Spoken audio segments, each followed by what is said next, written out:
All right, so today's guest on the Air with Brian Gregoire interview series. He was a standout tight end at both Penn State and UMass, the Minutemen. He has experience in a lot of different fields, including politics and football coaching, but most importantly, he has taken the college football media space by storm through his innovative approach and his natural positive energy that he exudes in all of his content. He is Adam Breneman, and we had an excellent conversation, and I can't wait for you to see it here. All right, so I'm here with Adam Breneman. He is very well distinguished in the sports media industry, and I'm glad to have him as my first ever guest for the Era with Brian Gregoire interview series. Adam, how are you today?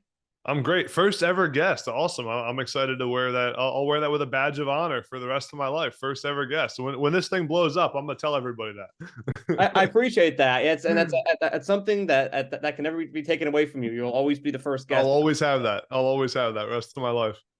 I appreciate that very much. And to dive right in here, the first question I was thinking about this one the other day. So Yeah. you have a football background. You played for Penn State. You played for UMass. You were tight ends, and I feel like there's a lot of parallels between football and entrepreneurship. And Yeah. you've since pursued entrepreneurship after playing football. Did your experience as a football player inspire you to get into entrepreneurship, or was it a different path? Yeah. I when I was playing football, I didn't always know what I wanted to do when I was done playing. You think about it. You may think I've thought a couple times that I wanted to be a coach. I thought I wanted to be in politics. I thought I wanted to do a lot of different things, and I struggled with that when I stopped playing. When I stopped playing football, I struggled with what is the one thing I want to go after, and I tried different things, try to dip my hands in different industries. But I do think that the the things you learn when you're playing football at a high level translate really well into the world of entrepreneurship and business and leadership. I saw that right away as soon as I got into it, relying on things, you know, different than a 9 to 5. When you're an entrepreneur and you're building your own business and you are responsible for making payroll for your team and responsible for making sure that deals get done and you basically eat what you kill. There's moments of adversity, right? Things go up and down. It's not always easy. There's moments where you don't know what the next 2 months are going to look like, similar to times I had in my football career with injuries and going through adversity and the ups and downs. And so I do think that my football career prepared me for my professional life of being able to, one, handle adversity, two, interact and lead a wide variety and range of people. I think one of my strengths is that I can interact with people from different walks of life, and I have friends that are from rich neighborhoods in LA. I have friends from New York City. I have friends like I can interact with people all over the place. Black, white, Christian, Jewish, like anything. I feel like I can interact with anyone from any different walk of life, and that comes from a locker room of football, where the locker room is like life. You have people from all over. The guy beside me in the locker room was a punter walk on from Canada when I was at UMass. Like so different than I was, but we became good friends. And I think it taught me that. So it taught me the adversity, taught me how to handle people, and then just overall put me in a position where I learned how to handle or learn how to be okay with things not always going my way, and knowing that you can't control the cards you're dealt. It's how you play the hand. And at the end of the day, all I can do is control what I can control. And then in football or in life, in entrepreneurship, how you respond to bad things happening to you is really what makes or breaks you. I really like what you said about adversity there too, because Yeah. especially for people that are trying to break into the sports industry, you can face a lot of adversity when it comes to finding opportunities and leveraging yourself to attain those opportunities. You can face a lot of adversity. You get those rejection Yeah. letters that hurts a Yeah. lot, and it takes thick skin. It takes that resistance to Yeah. adversity, or more so embracing it, like you described with being a football player. So it's great that I was able to prepare you for that, and entrepreneurship too. There's a lot of uncertainty, like you were saying. Yeah. sometimes you don't know what your future is going to look like, and just being able to be tolerant of that. That's something that Yeah. I'm still working with to this day because I'm very type A. I'm still working with Yeah. dealing with what uncertainty feels like when it feels like to not know Yeah. what It, the future going to look like. and I really think that when I change my thought process about adversity or about being worried about the future or what things would happen, I stopped thinking about I stopped worrying about what was going to happen, and I shifted my mindset from I hope bad things don't happen to me, or I how will I get through bad things, and I switched to knowing that bad things will happen, but I know that I'm going to be okay and get through it. And it's true in relationships, it's true in life, it's true in entrepreneurship, it's true in football with injuries. I never knew if I was going to get hurt, but I knew at the end of the day that even if I did get hurt, I was going to be fine. That I had enough self confidence that I'll be okay on the other side. In business, I know that if something were to, I have a lot of different things going on right now. I juggle a lot of different things. I'm sure we'll talk about it. I know that. Listen, if some adversity hits and one thing doesn't work out, I have belief in myself that I'll make it and I'll be okay and I'll figure it out at the end of the day.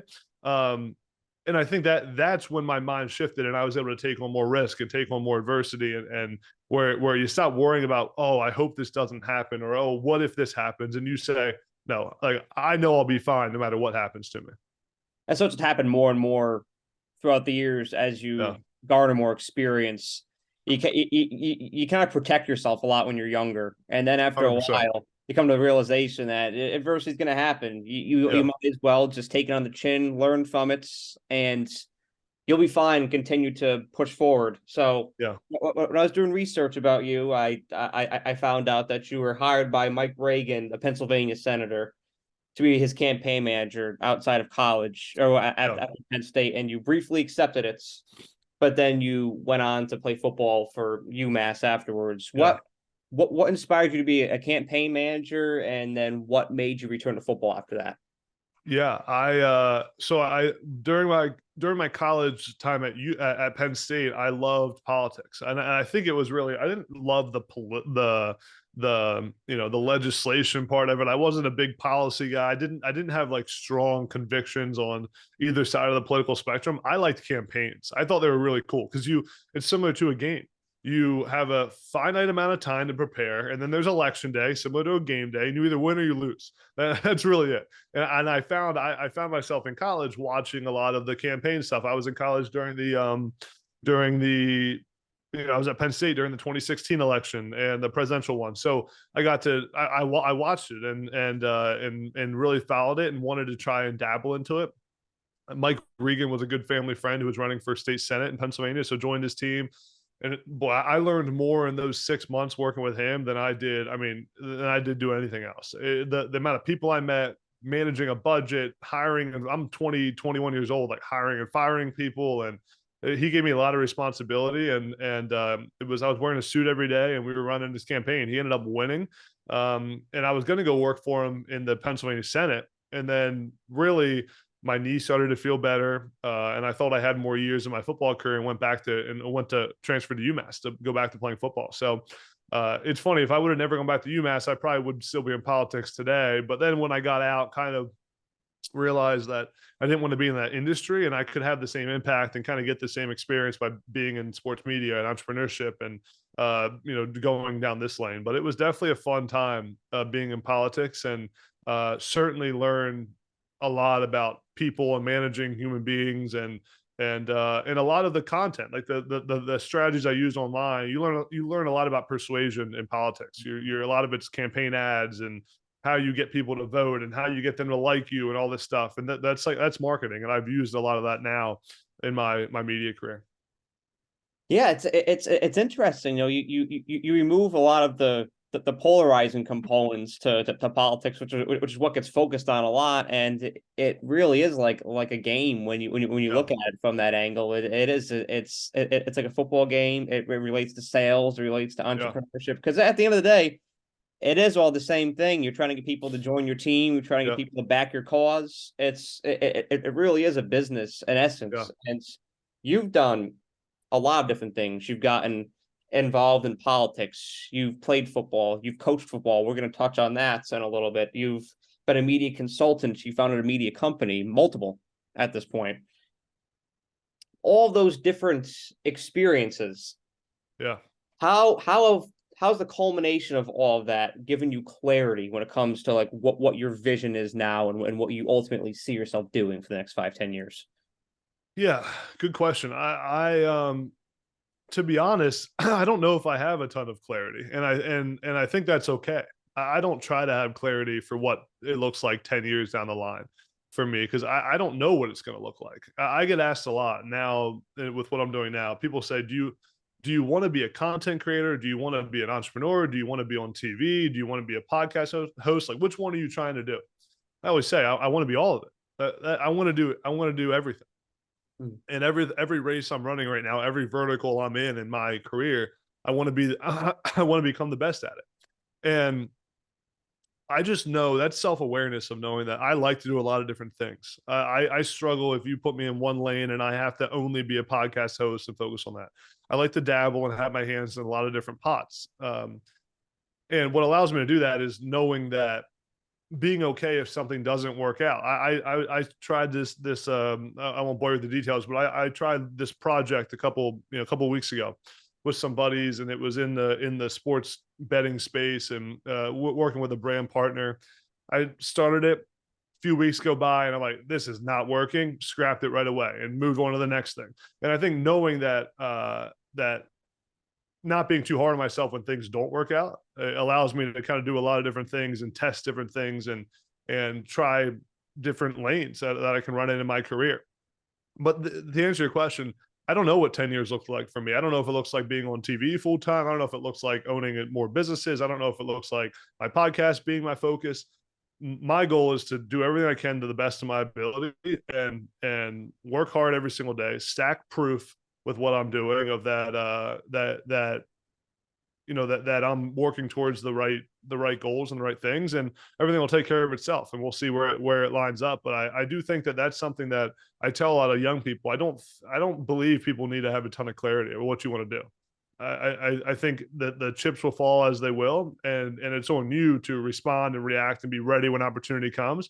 But no one knows what 10 years is going to look like. And if I've learned one thing in my life, it's that whatever plan you have for yourself is not going to be how it actually plays out. I've had plans many, many times in my life, and it's never gone the way I've thought. And all I can control is when different things happen, when twists and turns happen, when adversity happens, how I respond to it is the part I can control. And all those twists and turns and how I've responded to each one, and injuries in my football career, coaching, whatever's happened, I've tried to respond in a positive way and make it something good.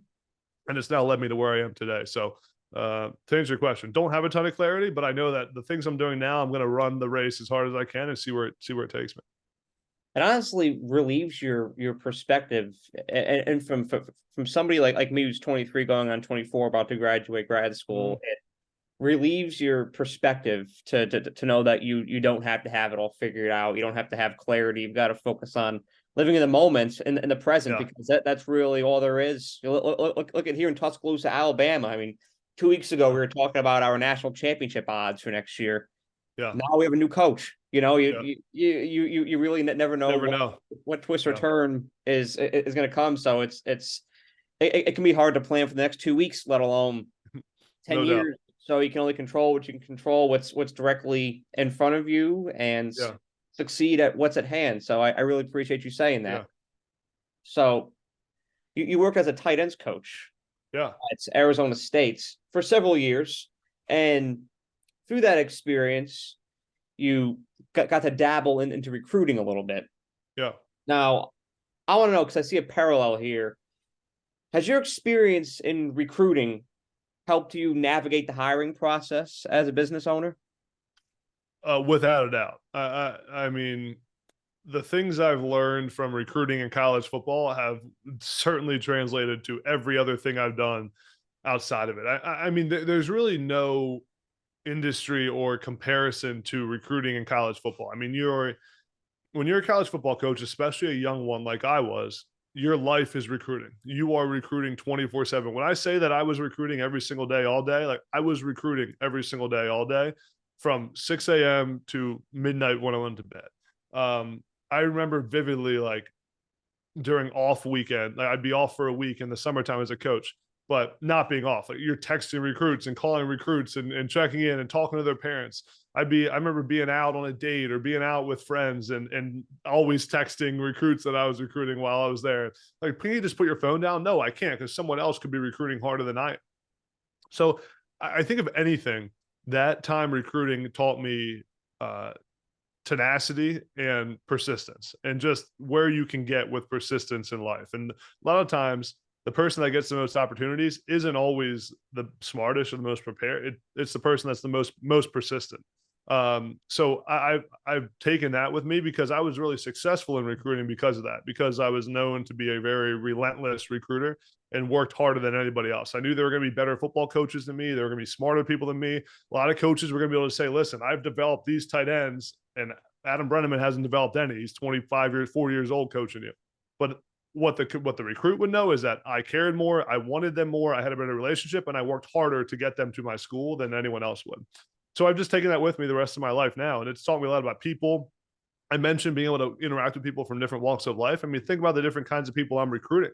Uh, High income, low income, inner city, suburbs, from the country. I mean, I recruited a tight end from Idaho, Colston Loveland, who plays at Michigan now. Recruited him at the same time I'm recruiting kids from inner city Atlanta. You know, it's like couldn't be more different. They're all coming to visit, and you got to interact with their families and be able to, you know, be flexible with who you are in your background based on who you're with. So I've definitely taken that with me. And now in the hiring process, it's more so maybe not the hiring process as much, but more so just how I live every single day. And in the business world is tenacity, persistence, being able to manage different types of people, knowing what makes people tick. And at the end of the day, it all comes down to relationships. And I tried to be the best at building relationships when I was coaching. I think if you talk to my players that played for me or that I recruited, they'd all say that. And I try to do the same thing now, with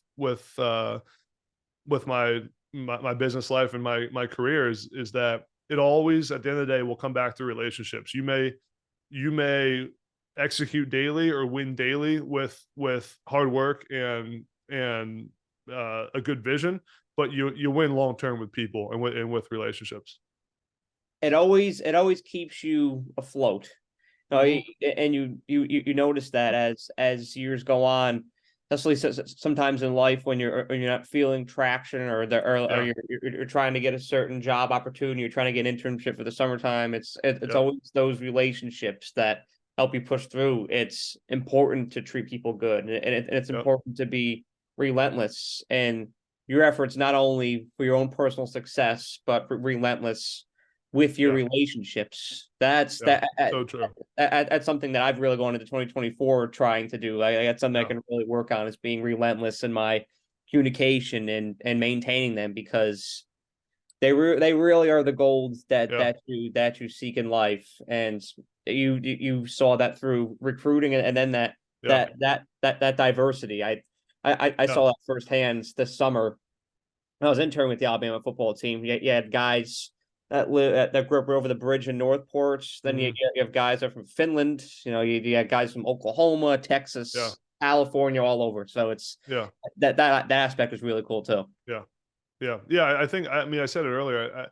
I really believe that football teaches life. Like there's no other scenario or area when you have what you have in a locker room, you don't really see the rest of your life. You don't see, even when you have a job, everyone kind of has this. If you have a job and you work in Philadelphia, everyone kind of is from the same background and lives in the same city. There's nothing like a locker room in college football with that many people with that diverse backgrounds. And I really believe that football and being part of it teaches you life, teaches you how to be and care for people that are different than you. And I think that that's something that you see a lot of football players that end up being successful or are good at. It comes from that background of being in those locker rooms and interacting with those people. It's amazing. You can't manufacture it. You can't replicate it. It's Yeah, its own animal. You really can't find anywhere else. And that's something that's really special about football. I enjoy watching the games on yeah, Saturdays and Sundays, and seeing the outcomes and the moments that happen in each yeah. game.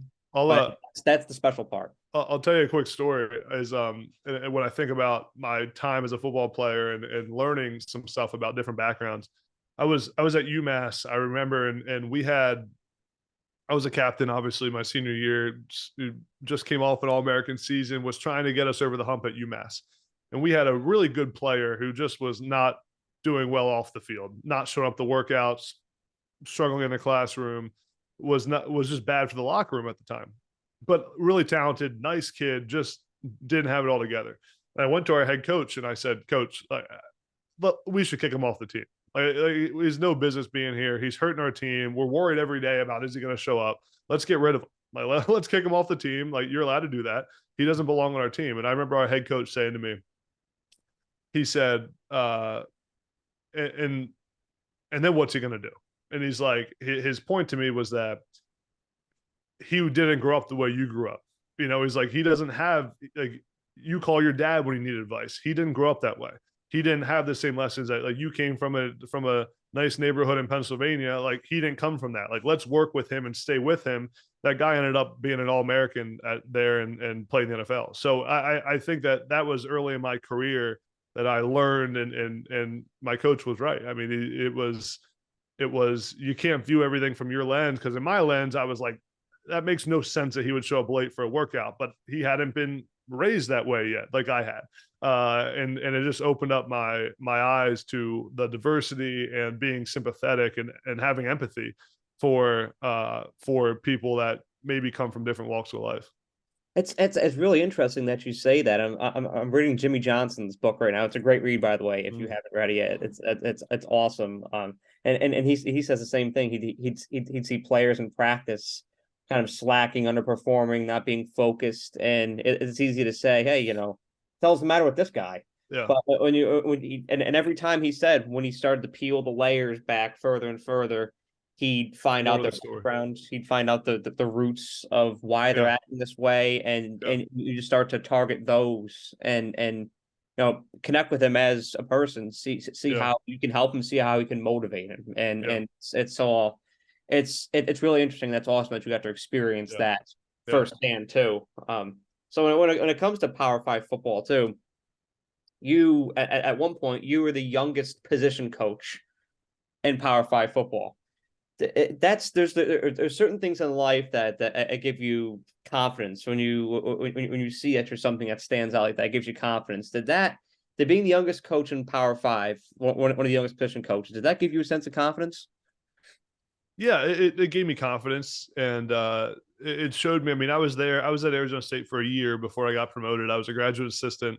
I left my job making decent money in corporate America right out of college, and went to go be a graduate assistant at Arizona State. Herm Edwards called me and offered me a GA job. I went there and I was making about $1,500 every semester. So that was about my salary when I was a GA at Arizona State. Made no money.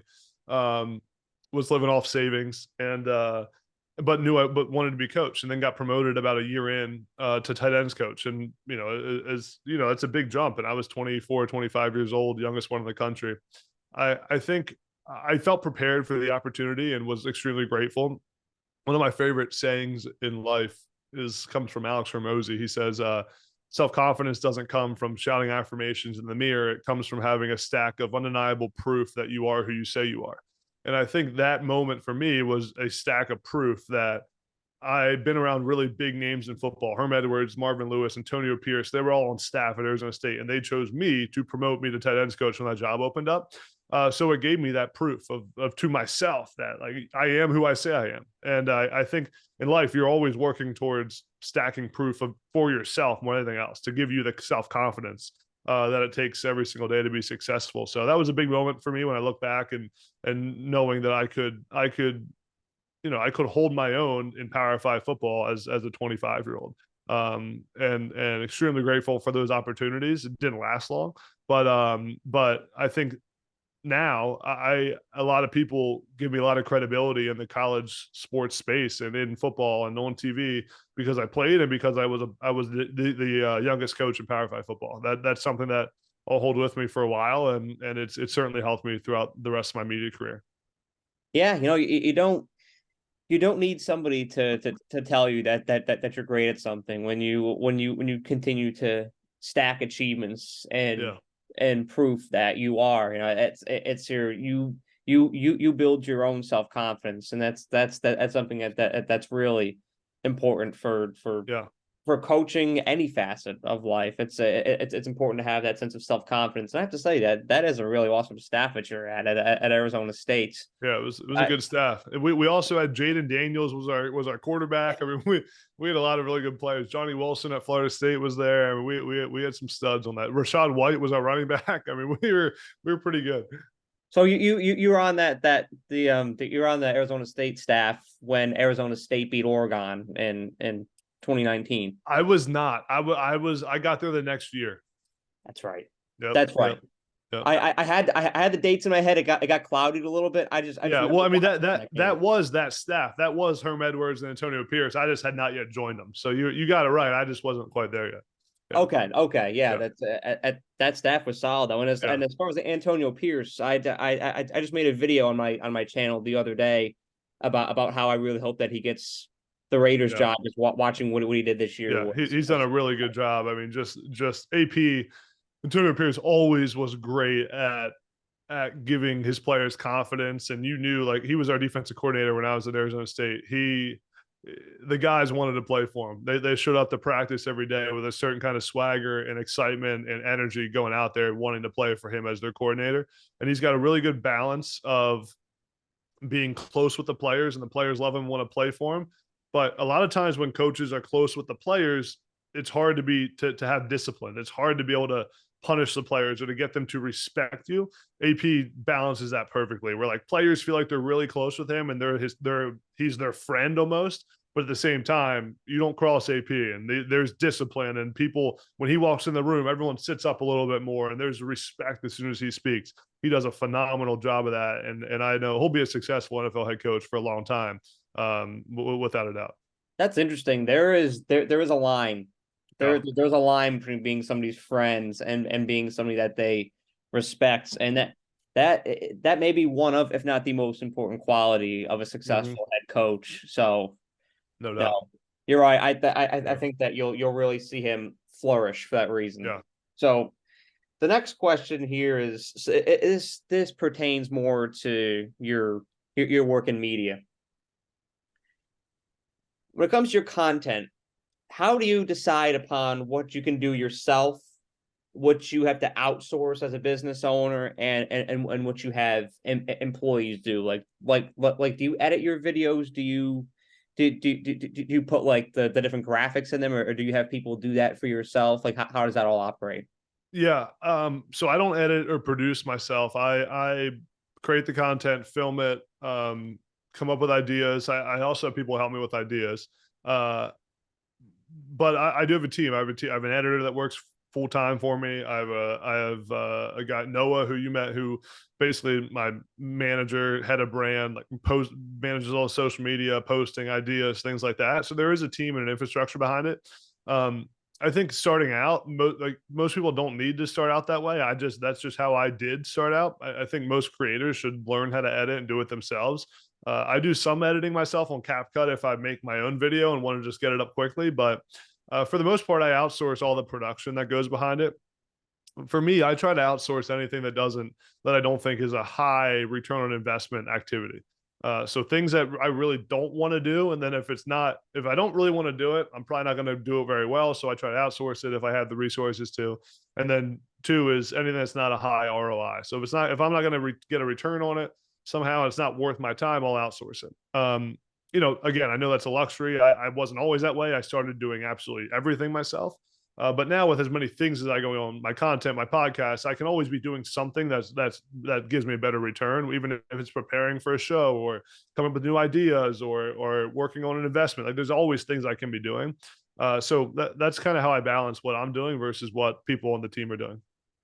It's a good point. It's all about prioritizing your time. What's gonna give you the most value? What's gonna give you the most return on Yeah, investment? That's what you focus on. Anything else you can kind of push onto the peripheral and yeah, outsource it. So and that's that's good advice for me and for people like me who are just getting into content. And I'm Yeah, kind of wearing all the different hats right now. Like I'm making this video, and then I want to make like a cover page to go with, like a yeah, graphic. You know, I'll put like different videos and yeah, graphics like embedded in my content that I make. So that's and I'll make thumbnails. You know, so yeah, there's you kind of wear all those hats to start, and it is beneficial because I'll be honest, I can't stand editing. Like yeah, I love this. I love being on camera. I love talking. I love the preparation beforehand. The editing, yeah. Not quite. it's good to know it. It Yeah, really is. But once I get to a certain point where I can build a team, yeah. I'm definitely gonna be Yeah, heavy. I think it's worth the investment. You know, obviously it takes some, you got to be making some money in this to be able to invest it back into it. But definitely has been worth the investment for me, and has allowed me to grow faster and focus more on how you grow the top line, because I have the team that can support everything else. I do think too. I wish I had more of an editing background, because as much as I'm in this space, I'm sure my editors say the same thing. Like they wish I knew a little bit more about editing. And I told them I want this offseason, I'm gonna focus more time on learning about what actually goes into making a video, so that when I give critiques or when I tell them what I want, I have a better understanding of what it will take to get what I want, and what I'm really asking for, and the time it's going to take, and what even is doable, right? Because those times I'll send them a video and say, "Hey, I want my video to look like this." They're like, "Well, that was shot with 4 different camera angles, and yours was shot with one." It's like, so having a better understanding is certainly helpful, and something I wish I had. It's empathy, you know. It's understanding what other No people doubt. have at stake, and what they're working with. And that's part of being a great leader. So I really admire you taking that extra effort Yeah. to understand what producers and editors are going through, and the Yeah. operations behind it. So I see in the upper corner here that we have 7 minutes left. I can't believe you've been talking for over Yeah. half I an love it. I love it. it's great. I really appreciate this Yeah. so far. So with that said, with Houseman Flow, and I'm gonna ask one more question here, Cool. and it pertains to your company Mercury. Yeah. So college sports has been something that's it's been rapidly evolving. The game has been changing, but the way that athletic departments have been operating when it comes to marketing and exposure has been a lot Yeah. different. They've been a lot more expressive, I'd say. Yeah. So how do you approach those university athletic departments when it comes to securing partnerships with them, and what's usually Yeah. the feedback that you get from them? Yeah, I mean, college sports has changed more in the last 3 years than it has in the last 125. I mean, it is a completely different game. NIL, conference realignment, super conferences, the nationalization of college sports, no longer a regionalized sport. TV deals are bigger than ever. Transfer portal has changed the game completely. Coaches' salaries are now over 10 million a year for college football head coaches. It has changed so much. We at Mercury felt, and one last part is athlete driven media has become more and more powerful. Fans don't want to hear from the beat writer anymore. No offense, I love a lot of them, but a lot of fans want to hear from the athlete. They want to hear from Travis Kelce and Jason Kelsey. They want to hear from JJ Redick. They want to hear from the players themselves after the game, and not in a press conference where they have to be protected, but actually their own voice, putting it out there. So we started Mercury because we felt like there was a gap in the college sports media space that we could capitalize on and build a business around. So we're at Mercury, we're a college sports media and production company. We build original content, so shows, social media content. We build media networks, which we work with at some of the top schools like Penn State. It's called State Media. At Oklahoma, it's called Red Dirt Media. We actually partner with the school and the NIL collective and build this content network with the current players and monetize it on top of that. So we do that. We do in-person events and experiences for fans. And we have a production arm where we get hired by schools and universities. Just did a deal with Kansas State's collective the other day to produce content. And we have an in-house production team of about 10 people that turns out content all day long. So we felt like there was this area that could be attacked, and that no one was really owning that space in college sports. And our goal is to be the biggest and best player in that space, that garners the most attention online in college sports. And we feel like we have a pretty good foundation. We just hired Christian Hackenberg the other day to run our Penn State property, State Media, and really For us, it's about getting attention online. Like whoever owns attention owns everything, and helping athletes build their brands. And nowadays it's cool because I get reached out to by all these athletes at these schools we work with that want to start a podcast or want to be on the shows or want to do the content. And that's the exciting part for me, to be able to help athletes build their brands and give them an outlet then for when they're done playing, if they want to be in media, to get some of those on camera reps. Yeah, that athlete-driven media has been something that's really taken over, and that, Yeah. that that is quite the gap in the market, because it's something that you hadn't really seen be Yeah. prominent before. Growing up, that's all you ever saw out of athletes was them at the podium, and they're always very stoic because they got to Yeah. be careful with their words. They can't mince their words. But having something like you have with Mercury, where you partner with NIL collectives, and they can be transparent, they can be fluid, they can be Yep. themselves. Now that's great for you from a content standpoint, and I'm sure that makes them feel good too, Yeah. because they're able to speak They their love truth. it. Yeah, for sure. For sure. Well, with the time wrapping up here, Adam, I want to thank you for Yeah. taking the time to talk with me here. I mean, this has been awesome. There's a lot of stuff that you can read online about you, but what I appreciated about this interview was that I think we really got a lot behind the scenes. We got a lot beneath the layers, things you won't see Yeah. online. So I want to thank you for that. Really good nuggets of info you gave. Yeah. No, I appreciate it, man. I appreciate you having me on as your first guest. And as this show grows, would love to come back on later this year and do it again. Yeah, absolutely. Cool. I would definitely be down to run it back. But thank you, Yeah. Adam. Cool. Have, Thank you have so a much. great day, and it was a pleasure having you on here. Appreciate it, man. Thank you so much for watching this video. I really appreciate you and the time that you took out of your day to watch the video. And if you enjoyed it, please be sure to like the video and share it, as well as subscribe to The Era. The more likes and subscribers I get on this channel, the more resources I can attain, and the more resources I can attain, the more value I can provide to you, the viewer. And that is how I show my appreciation for you for the time that you devote to watching my videos. So thank you so much, and have a great day.